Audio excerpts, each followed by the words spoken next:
All right, good morning and welcome to the kickoff call of Innovation's webinar series.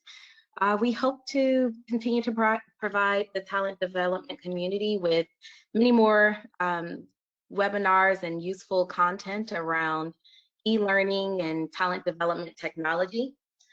In today's webinar, we will be talking about maximizing the ROI of your online training with Totara Learn. Totara Learn is an open source e-learning platform. And next slide. So my name is Candice McGlynn, and I am a business solutions consultant with Enovation. My background is in talent management, and I've spent 10 years helping organizations and companies with their talent capability systems and programs. And we also have Mark, who's joining us on the call. He's our head of product strategy. I like to call him the technology guru, and he's an expert at developing technical solutions for talent development challenges within the workplace, and he'll be walking us through a solution today. Good morning, everybody. I'll do my best, Candice, with that fairly big title of guru. No, you got it, Mark. And so our agenda is pretty short. We will share more about innovation with you. We'll talk about open source and how it can add value to your business, calculating ROI as it relates to your online training, and we'll talk about Totara and its approach to online training, which I think is a fresh approach and really helps with getting to that return. And just a few housekeeping items.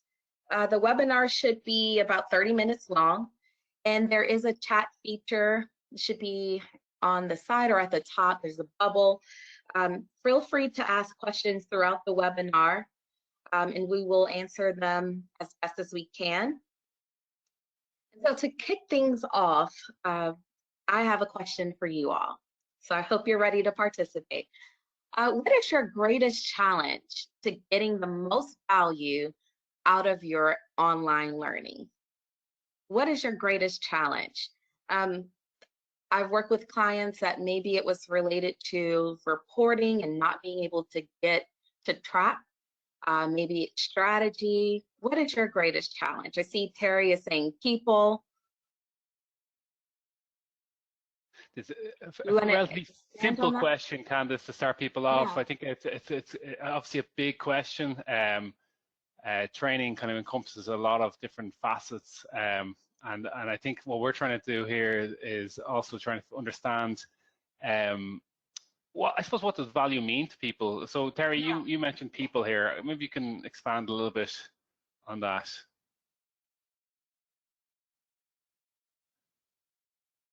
For me, I think the greatest challenge I see with clients is it's definitely the transfer of learning, transferring. Mm-hmm. Yeah, like spending money and trying to bring that from the classroom into someone's day-to-day work. I see Angelina has getting people to want to train. Motivation, that's massive. Yeah, Terry says transitioning people from classroom to online, so bit of a change management piece there. Yeah, no, and that's definitely hard, especially for some specifically some industries. That's very difficult to do. There's also non-learning aspects to that, because you can have things like intangibles. You know, people are claiming expenses and things like that on going to classroom events.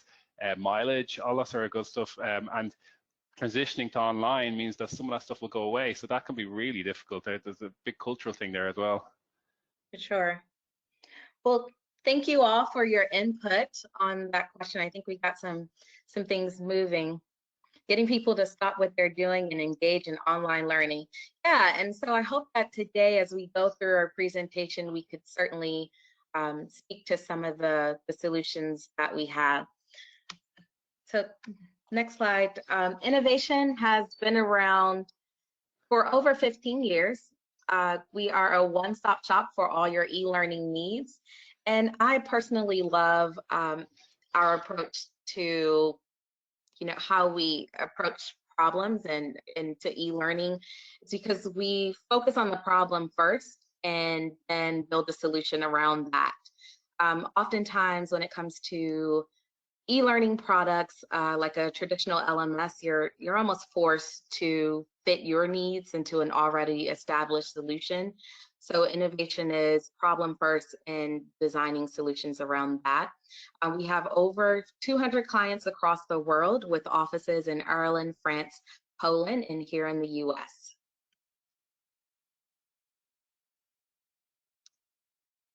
Some of our clients are well-known brands, including Johnson & Johnson, Bridgestone, and Boston Scientific.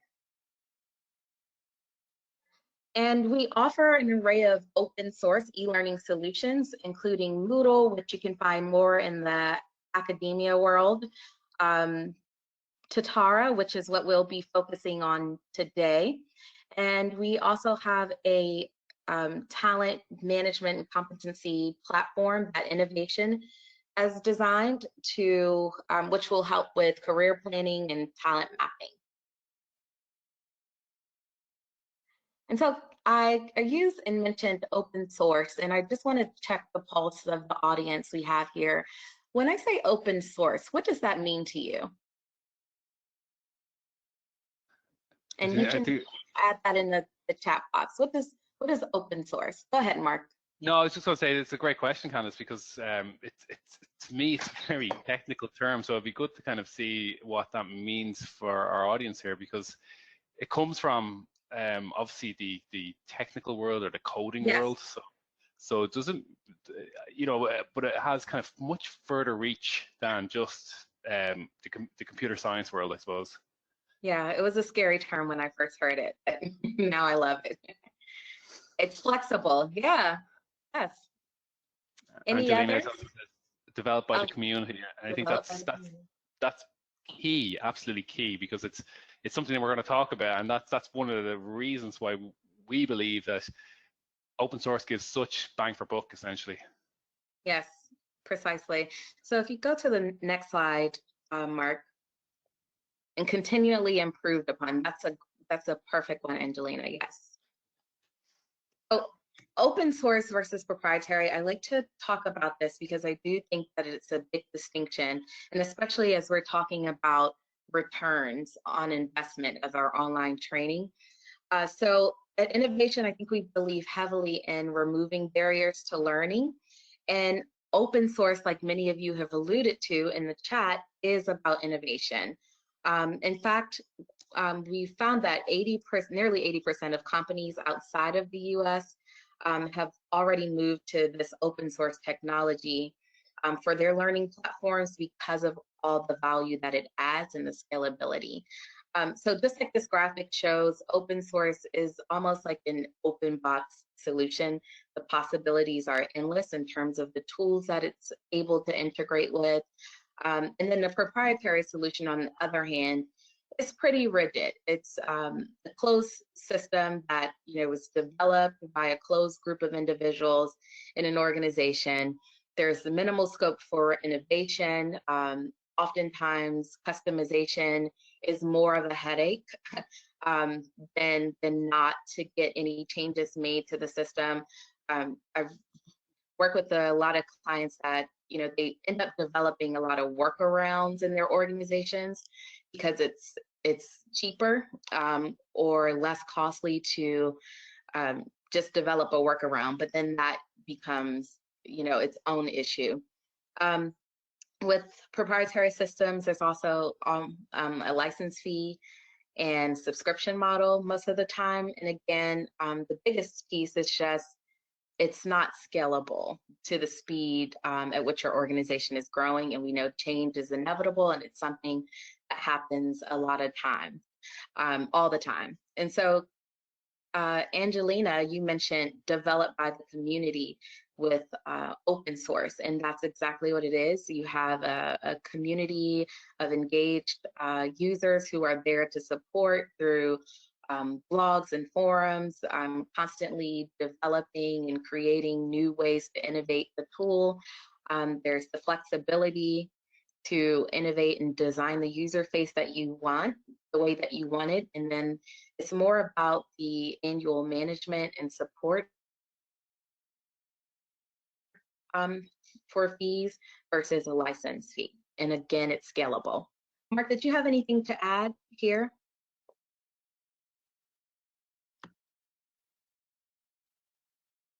Okay. And so for the next piece, when we're talking about return, as it relates to an online platform, the return is really the gain, the value that you get out of your online learning and the cost. So as learning professionals, you want to make sure that we're able to bring in value from our programs and also keep the cost at a minimum. So examples of benefits or return would be just save time for admins or employees. As we're talking about open source technology, it would be a greater impact on the business, right? Because you're able to develop a customized solution to your problem. Minimizing the impact on the organization with having a partner like Enovation. So there's the change management piece. The integration of learning into your business is just as painless as possible. Integration comes standard. And then content is king, as we know. Innovation is great, but certainly having great content. So having quality, effective, engaging content and getting people to see the value of online learning. Terry, as you mentioned, just being able to transition people from the classroom to online. And sometimes that's just having engaging content.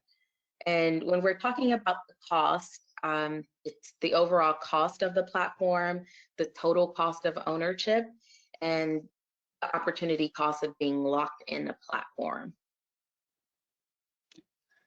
Yeah, sorry, Candice. I was actually on mute last. Oh, your no last problem. slide. Yeah, no, I think this is a really interesting slide you've brought up here, because ROI can, in for a lot of people we work with, it seems like a relatively simple metric, and it really isn't, because when you work with a learning vendor, it's generally a long-term relationship, and you need that vendor to invest in your business, invest in understanding how people learn, how you do your business, how strategy informs talent development, and then how that leads on to productivity.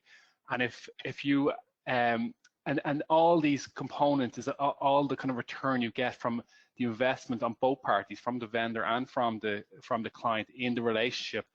And the cost then needs to incorporate opportunity costs as well, because things like, being locked into a proprietary system where you cannot move from that system because you've put so much man hours into creating this this kind of training system that it feels like it's impossible to move off, yet there's all these new innovative ideas going around, but you can't take advantage of them. That's a massive cost to an organization that cannot be underestimated as well.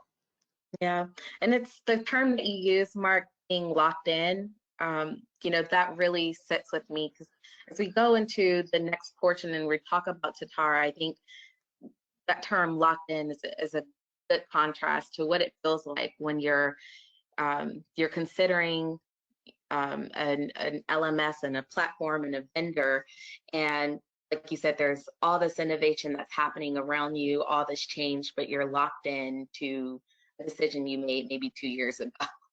So totally, yeah. As we go to the next slide and just go into Totara, it is a great learning platform that I love the philosophy, and they go by 4 freedoms. So the tool is built around the idea of these 4 freedoms that are the complete opposite of being locked in. And the first one is the freedom to innovate. And again, it's an open source platform. You have the ability to create the platform the way you need. There's an abundance of possibilities for designing your program. And because, like I said, change is constant, you really get the flexibility for the system to be adaptable. And so you basically future-proof your investment with that piece alone. The freedom to save, which is an important piece. the costs are controlled. They're very predictable. It's a very predictable cost model that is not user-based, so you get a good bang for your buck. There's the freedom of choice. So Enovation is a part of a network of Totara partners. So should you be dissatisfied with the services, you can keep your product, but change the vendor. So you would own the product. And then also there's an annual subscription. So you're not locked into like a 5-year, 10-year term, for example. And then the partner network just keeps pricing competitive. So that goes back to the freedom to save. Because there is a network of partners, we're always working to just make sure that the pricing is competitive. Go ahead, Mark. Yeah, no, I was just going to say, like, why the freedom of choice for a vendor like Enovation might seem like a very scary thing, because obviously it means that people can move away from Enovation. It's actually a great positive for a company like us. It means it keeps us competitive, for one, but also it's a massive disruptor to the industry at the moment. That people don't need to be frightened to move with a product like Totara, because they know they have that security to know that if they're not happy with the vendor supplying, they can move. So the fact that there's that kind of comfort level of going with a vendor and a product, knowing that the product and the vendor are different things, and they can change the vendor but keep the product. That means that's a massive change to this industry, and one that we are benefiting considerably about. There's lots of movement towards Totara for that very reason. Absolutely. And last but not least, it's just the freedom to learn. And this is a big piece. When you have a system that allows for the flexibility, that allows for integration with other tools, such as Microsoft Teams, it allows for you to create a system that removes barriers and gives your students, users, access to direct learning and effective learning. So I am excited to move forward, and I just have some questions, Mark, for you. I'm hoping that you could walk us through some things. So as we're talking about return on investment, we know that goals and competencies are essential to an organization. It's a big part of learning and development. So how do you create like flexible learning and development plans that can be linked to goals and competencies? Yes. So what I've started doing, so I've just switched out the slides here, Candice. Hopefully you can see. I've switched into a Totara demo page, and so I suppose the question you're looking to figure out in this case is about learning and this learning and development, and creating structured plans and competencies and all that around that. And I'd like to just throw that back a little bit at you, just to kind of, because for me, there's two different things there. Okay, there's learning and there's development. Okay, so let's divide them into two different things. So learning for me in the first case will be learning plans or paths of learning. So how do we give someone a structured path through learning to help them become more proficient in their job, but do it in a structured way that's cost effective?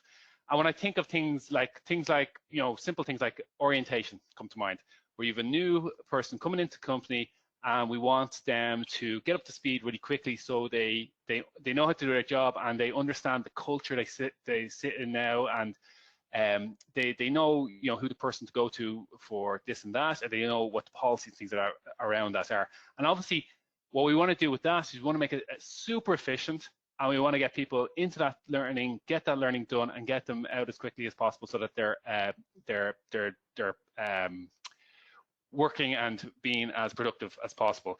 And then the second thing is about development, and that to me is a more personal thing. So that's developing me and developing employees. It's all about growth and helping people and employees realize their potential, and that's a kind of an individual thing. So let's take the first thing. So how does Totara look at learning? Okay, so learning within Totara and building structured learning plans is controlled by two main things. We have certifications and we have programs. So what I'm going to just quickly show you is, so this is a dashboard on Totara, and what we have is a few different, this is a learner dashboard where we can see the recent learning, what I've last accessed. And what we also have here is a certification that I'm well overdue at this stage for. So, but what the certification allows us to do is basically create a learning path. Okay, so the learning path, we have two stages here. The first one is the introduction to learn. So this learning, this is health and safety orientation. The first stage looks at an introduction, then we look at fire safety, then we're looking at health and safety at work, and then we're looking at manual handling. And it's a structured course, so the content is defined as a precursor to somebody coming into the company. The other thing that's key to this is about dates and time. So as you can see, I'm well overdue this. I should have done this by the 8th of January 2020. So what this is doing is it's allowing the system is setting a due date. And it's also defining who has to do this. So we can define audiences or people in particular positions or roles have to do these particular learning programs. And then all the communication around that can also be automated. So what the certificates and programs are allowing you to do is define who needs to do what, when they have to do it by, and also all the communication around it. And that essentially means that as an administrator or as an LLD manager, all you need to do is set these things up, define the learning paths, define who's going to do it, define the messaging, and once that's set up, the system will run it for you. So when a new person comes in, they'll automatically get the course they have to do. They'll automatically get the due date that makes sense to them, and all the messaging for them and for their manager and for the business unit, all that'll be automated. You will just know if there's a problem. So there's an exception report. So what from a return on investment perspective, this is key because you move away from spreadsheets, from managing courses for people coming into the business. The system is doing it all for you. So you're getting massive efficiency returns on this. The second part is all about you're developing people. So to me, that's about individual. It's much more personal than just giving a standard course to people. And what Totara does in that area is has individual learning plans. And this is where your competencies and things like that are all going to come into play. So in this learning plan, I'm going to just take this one as an example. So this is my personal development plan for Q1. Okay, if I go into this, you'll see basically the plan details, and you'll also see some of the really cool features of Totara, such as the communication features, which allow a manager and a direct report to communicate around the plan. So this reinforces a kind of a coaching culture. So that this manager in this case is saying, you know, great progress has been made on this plan. Please let me know if you need additional help. So the manager can kind of see if there's any issues, and the learner saying, thanks for your feedback. I think I'm okay for now, but I'll let you know if I need help. And then they're talking about specific objectives. So the communication and the one-on-ones can all be captured within the plans using this kind of format. And then we have things like courses and learning that are all tracked, so that someone can and the way that the plans are created is using a workflow model. And in most cases, most clients that I work with use an employee-driven, manager-approved model. So that it puts the employee in the driving seat, so they can create their plan, but it's up to the manager to approve it. So for example, if I added another course to this plan, so for example this one, just adding a random one, you will see that I have to send this for approval. So there's a workflow in the background. So if I change or modify this plan, it's all going to go to the manager for approval. The other thing that we can do is we can have competency-driven learning plans. So for example, I have a couple of competencies I've added here that need to be done. One of the competencies here, for example, is team building. That it's at a high priority, and this is the due date. And when I go into this, you can see that there's also linked courses. So these are courses. This is learning that's going to help me satisfy the requirements to become proficient in that competency. And also, the other thing that you need to do is look at objectives, development objectives, because it's all good, you know, doing the learning and, you know, doing the courses, but how are you, it comes back to that transfer of learning. How are you going to transfer that learning into the workplace? And that's where the development objectives come into place. I see a lot of people using the development objectives as an OKR model. So what people do is they define the objective, but then define kind of key results that need to be satisfied in order for that objective to be satisfied. And what Totara does as well is it links courses to help you satisfy that requirement or satisfy that objective. So we have linked courses here for this increased leadership capacity objective around engaging your team, motivating your team, and understanding your role in the team.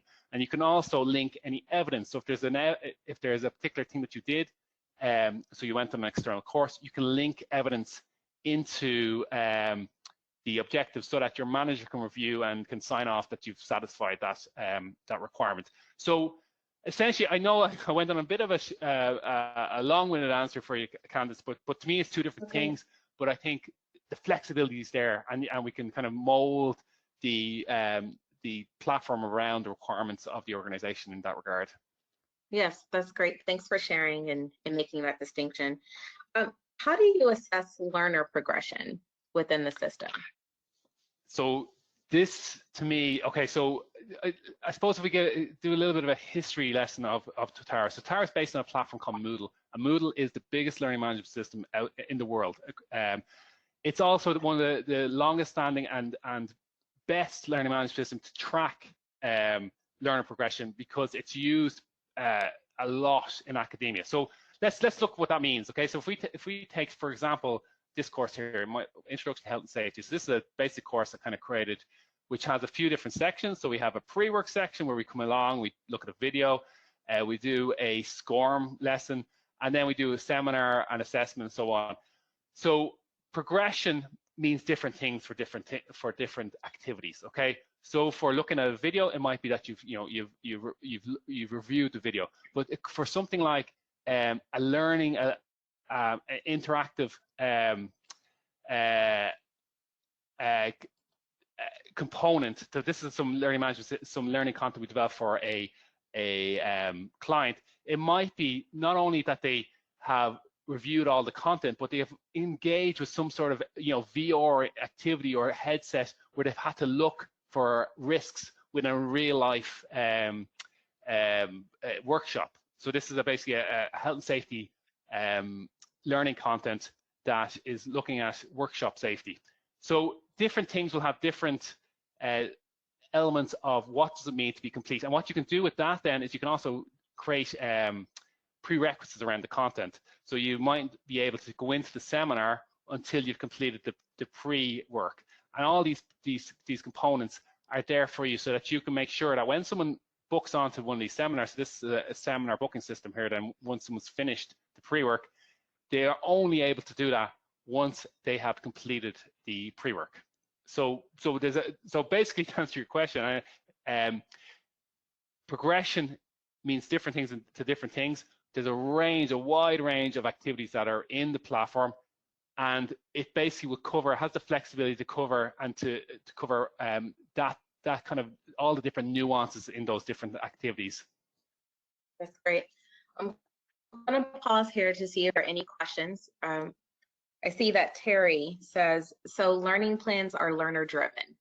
So the learner plans are learner driven if you choose them to be. Again, this is around the flexibility. So a lot of the clients I work with love this model, that they put the power, the control in the learner's hands. So the learner defines the plan, and then the manager comes along and approves it. But it doesn't have to be that way. It depends on the organization. Some organizations define workflows where it's just the learner defines their plan, and it's up to, and the manager has an observational role. In other cases, the manager is the one that's in total control, and they define the plan, and the employee then just defines, marks things as complete or uses it as a way to kind of check off things that have to be done. Great. So, Mark, can you walk us through the reporting capability of Totara? Sure. Okay. So reports, and reports are a big item in Totara. So reports, a lot of platforms for good reporting, you need to go back to a vendor, but not with Totara, because that's crazy, really, to have to go back to a vendor for good reports. So if I go in as a manager here, So I'm just going to manage, just to give you an idea, a flavor of the reports that are available. And so in this case, I've my dashboard here, but I'm going to go into the manager dashboard here. And you have a report here. And this report is one that I've created, but I also put some graphics on it. And this is giving me an idea of who in my team is active.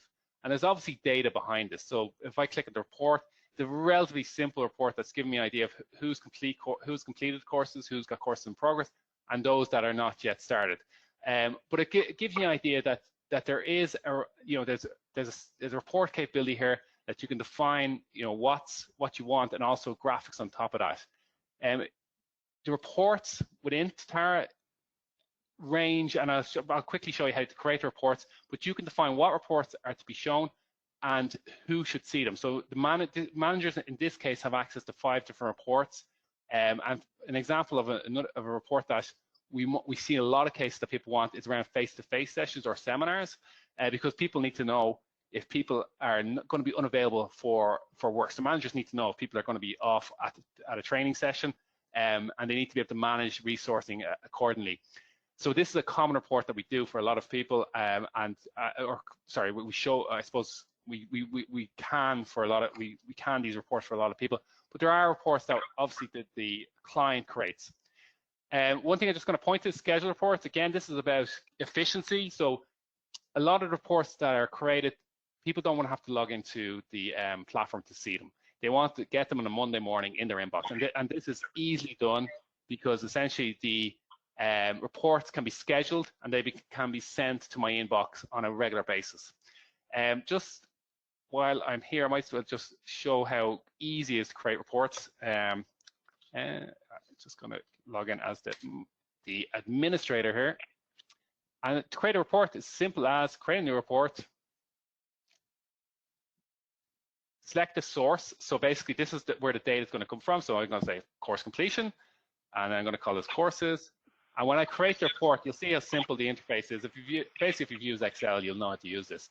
You're essentially defining what columns you want in the report, and there's a range of columns you can pull from. You can pull all the user details, and you can kind of combine all that data together. You can also put graphical elements around it, define filters around it, and then also define who has access to it. So do managers have access? Do employees have access? And do managers only see their span of control? All key information for reports. And then the last thing is performance. And this is a key thing because a lot of systems, while they might allow you to create reports, when managers go to create those reports all on a Friday morning or all on a Monday, it can cause the system to slow down, but not with Totara, because you can manage the performance around reporting using things like caching and things like that to make sure that when the reports are being pulled, they're doing it in such a way that's not going to adversely impact the performance of the system for learners. So really simple to create reports. Don't have to go back to vendors. Again, this is a key value add for people so that they don't have to use support time and things like that to get their reports created. They can do it themselves. Wonderful. Thanks for sharing that. So another question we have from Terry: can dashboards be set for different users? So for example, managers, employees, and learning and development. So if I just go back to the dashboard, this dashboard is obviously totally different to the one I was showing with the learner. This is an admin dashboard.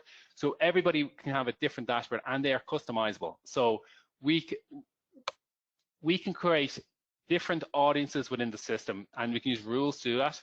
And those audiences can have different dashboards. Now, you have to, again, we work with clients to figure out what the right level of, I suppose, division of users there should be to make sure that, because obviously there's a maintenance cost with having more dashboards. So in a lot of cases, it's just having a manager dashboard and an employee dashboard, but in some cases we have people who want to have a dashboard for certain business units, or, for example, if a sales team some of their bonus is incorporated into completion of compliance courses, for example, they may want to put that on the dashboard, and that's easy to do. We can help businesses. We can show businesses how to control that themselves. So again, something they don't need to go back to us for. We can totally empower our clients to do that. Great. Great. We hope that answers your question. And so, Mark, are you able to share how Totara can integrate with other systems? Integration Okay. is a big one that comes up. Yeah, so integration is a big one that comes up, and I suppose for integration, for me, a lot of times the integration is around integrating with HR systems. So Yes. out of the box, and look, I'm in here as an administrator, so I can quickly show you actually. Out of the box, Totara has HR import tool, which basically means that you can define what HR system you want to integrate with, what that looks like, so what the integration might look like. So if you're going to be taking in fields like ID numbers, names, things like that, and you can define the mappings in the system. So Totara out of the box has a mechanism for allowing you to integrate with the HR system. So that's a massive win for a lot of our clients. They don't have to build integration with their HR system. They need to just define it, configure it to make it work. Obviously, as well, we have single sign-on integration, such as integrating with Azure or SAML integration, Acto integration. So all these kind of authentication methods. Out of the box. So they all use things like SAML integration, and I know this is quite technical, but basically a lot of the your single sign-on will work out of the box with Totara. We've obviously integrated with a range of platforms to make sure that ecosystem, that employee lifecycle ecosystem, works for the employee. So integrating with SuccessFactors, Workday, with content management systems such as Drupal, integrating with things like business execution systems like Microsoft Teams. We've done them all, and I think it's a really important topic, and I'm glad you brought it up, Candice, because in order to really get value from a learning management system, it has to sit within the ecosystem correctly, so that so people have a kind of it makes sense to their working life. Yeah, I think that touches on one of the comments that came up on how do you get people online, and so just having something that integrates smoothly is certainly a way. So we also talked about just content, and that content is king. So what are the options for effective and engaging content? I'm going to actually, content. I'm going to show you something. So there's two key things that we do with clients. Obviously, we produce a lot of custom content with clients. So you saw the Bridgestone content, which was basically, there's an element of scenario-based learning in that, where someone was in an actual workshop and had to find risks.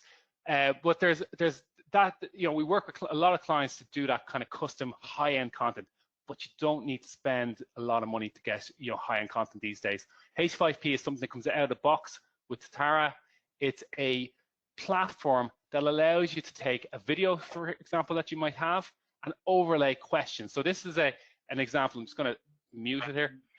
This is a video that you can take, and you can basically, within 20 minutes, I could show you how to overlay all these different kind of call-outs on the video, totally transforming a video from a real passive experience into something that's a bit more engaging and a bit more of a learning experience.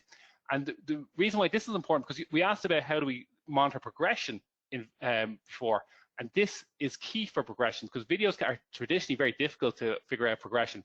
But if we use H5P and overlay questions like this, for example, highlight the ingredients that have been added so far. Do you remember, Candice, which ones were added so far? Well, so we're gonna guess them all. Anyway. So, strawberry, blueberries, yeah. We're gonna guess them all. I'll just show you what happens. Guess them all and get them wrong, we go all the way back to the start. So by adding these questions, we can force, if people get it wrong, we can force them back to the start. So we can make sure that people watch videos. So that's absolutely critical. We're also while there's the aspect of doing these videos and that you can do that at the box, and again, it's very little training time. There's also the concept of canned content or off-the-shelf content, and we're very lucky to have a good partnership with Go1, who have a massive inventory of courses across all industries and all verticals, and they've worked with us to give us a a unique offering, which we call the 5+5 offering. So basically, all our clients get access to 10 courses from Go One for free. So five courses we've selected and 5 courses the client selects. And this is totally free. So it gives them a good flavor, but it also gets them the courses that they need. Generally, getting 10 free courses really will help them get the learning management system up and running, so they can have that kind of critical mass of courses, so that when they go to launch the learning management system, they don't just have an empty experience for the learners. Yeah, certainly sounds like a boost there. It's an absolute must. Like, delivering an empty learning management system, it's just not a good experience. So you have to have some sort of content strategy before launching the learning management system. Great. Well, thank you for sharing that, Mark. I'm going to open it up questions. If there are any questions, you could submit your questions to the chat box and we'll get those answered for you.